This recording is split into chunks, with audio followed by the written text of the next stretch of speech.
Lecture 1 में हमने सिर्फ रिप्रोडक्शन के बेसिक पार्ट को ब्रीफ आउट किया था, जनन बेसिकली होता क्या है। इस लेक्चर में हम रिप्रोडक्शन से रिलेटेड कुछ क्वेश्चंस को अटेम्प्ट करेंगे, जिससे कि एक आइडिया लग जाए कि क्वेश्चंस कैसे भी पूछा जा सकता है। फर्स्ट क्वेश्चन में पूछा हुआ है, life span of banana tree is. चार ऑप्शन दे रखे हैं, 15 से 60 साल, 40 से 50 साल, 10 से 15 साल या 15 से 20 साल। अब यहाँ पर पॉइंट ये है कि एनसीईआरटी में एक इमेज दे रखी है, स्टार्टिंग से मैंने बताई थी आपको याद हो तो। उसमें बहुत सारे ऑर्गेनिज्म दे रखे थे और सबकी अलग अलग लाइफ थी। कुछ की लाइफ दे रखी थी, कुछ की लाइफ नहीं दी थी, यानी कि वो होमवर्क था। और बनाना यानी कि केला उनमें से एक था। तो अगर आपने होमवर्क अच्छे से किया है तो आप टिक कर सकते हो आंसर डी, 15 से 20 साल। और अगर आपने होमवर्क नहीं किया तो ये क्वेश्चन आपसे छूटने वाला है। तो ये क्वेश्चन पहले तो ये बताता है कि कहीं से कुछ भी पूछा जा सकता है। अब यहाँ पे उसने लाइफ स्पैन नहीं पूछा कि व्हाट इज़ लाइफ स्पैन, इसकी डेफिनेशन नहीं पूछी।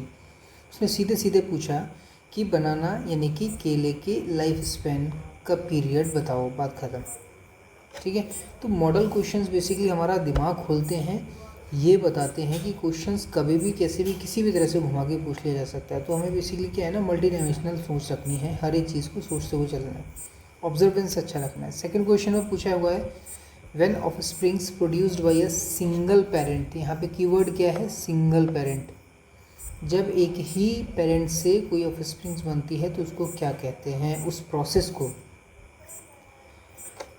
नंबर ए में होमोसेक्सुअल, मोनोसेक्सुअल, असेक्सुअल, अच्छा ठीक नहीं लगाना चाहिए मुझे यहाँ पे, होमोसेक्सुअल, मोनोसेक्सुअल, असेक्सुअल और बाइसेक्सुअल।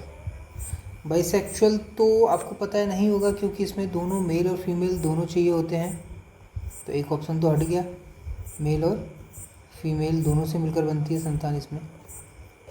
असेक्सुअल, असेक्सुअल यही आंसर है बेसिकली, असेक्सुअल इसका आंसर है।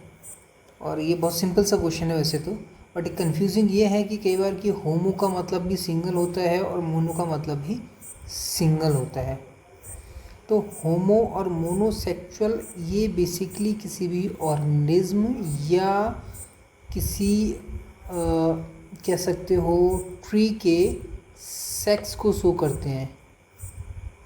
सेक्स मतलब क्या है कि वो पर्टिकुलर जीव कितने सेक्स को बियर करता है, यानी कि मेल एक अगर कोई पौधा है तो क्या इसमें सिर्फ और सिर्फ मेल पार्ट है, या पौधा बाइसेक्सुअल इसमें मेल और फीमेल दोनों हैं। तो अगर सिर्फ मेल वाला पौधा है तो उसको हम कह देते हैं होमोसेक्सुअल या मोनोसेक्सुअल, क्योंकि उसमें सिर्फ एक ही लिंग है। लेकिन कई बार पौधे ऐसे होते हैं कि उसके एक ही फूल पे एक तरफ स्टेमन होता है, दूसरी तरफ गाइनोसियम होता है, यानी कि मेल और फीमेल दोनों पार्ट प्रेजेंट रहते हैं, तो उसको बोल देते हैं हम बाइसेक्सुअल। आगे बात साइड में, तो यहाँ पे बेसिकली होमो और मोनो का तो एक ही मतलब है, वो खाली कंफ्यूज के लिए दिया है। तो ये तो नहीं हो सकते, ए और बी नहीं होगा, तो सब आंसर क्या होगा, सी। डी तो पहले ही हट चुका है, हमने बात की थी। थर्ड में पूछा है, reproduction is process which results in.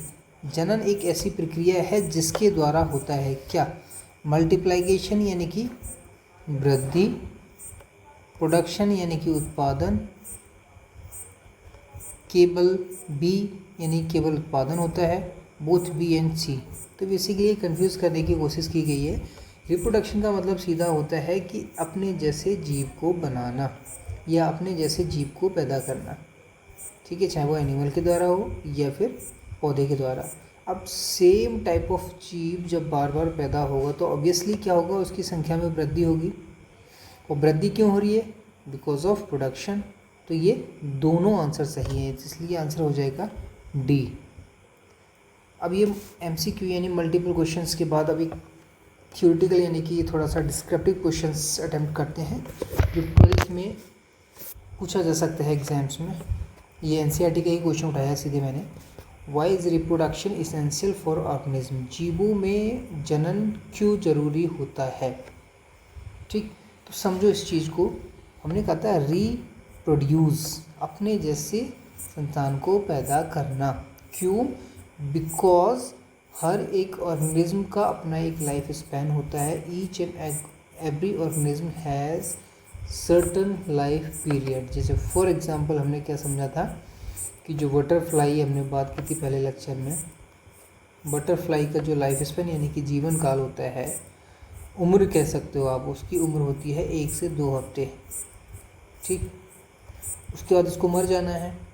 तो बटरफ्लाई की फॉर्म में अगर लाइफ को ज़िंदा रखना है, या हम कह सकते हैं लाइफ को कंटिन्यू करना है, कंटिन्यू, तो क्या चाहिए, उसको जैसे जीव को बनाना पड़ेगा। और यही है रिप्रोडक्शन, और यही इसका इसेंस है, यह उसका रेलेवेंस या इम्पोर्टेंस है। तो आंसर क्या हो जाएगा कि रिप्रोडक्शन इज़ इसेंशियल।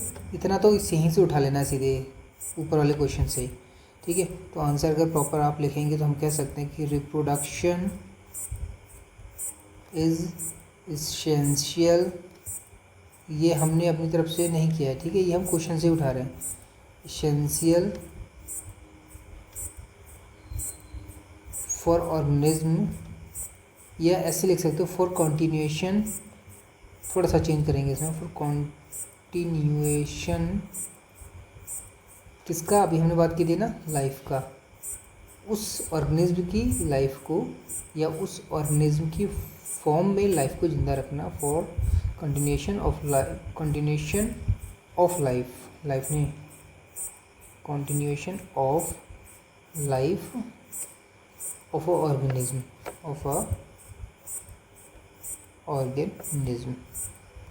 तो अगर ये 2 नंबर में क्वेश्चन आपसे पूछा जाता है तो आपको क्या लिखना है कि रिप्रोडक्शन, ये शॉर्ट में पूरा नहीं लिखा है मैंने, reproduction is essential for continuation of life of a organism. Simple answer, ठीक है। तो आपको याद रखना है कि इसमें जो कीवर्ड है वो है कंटिन्यूएशन ऑफ लाइफ। बाकी आगे पीछे का सेंटेंस आप बदल सकते हो, लेकिन ये चीज़ इसमें रहनी चाहिए आंसर में, बात खत्म, ठीक है। तो अब नेक्स्ट लेक्चर में हम समझेंगे टाइप्स ऑफ रिप्रोडक्शन को।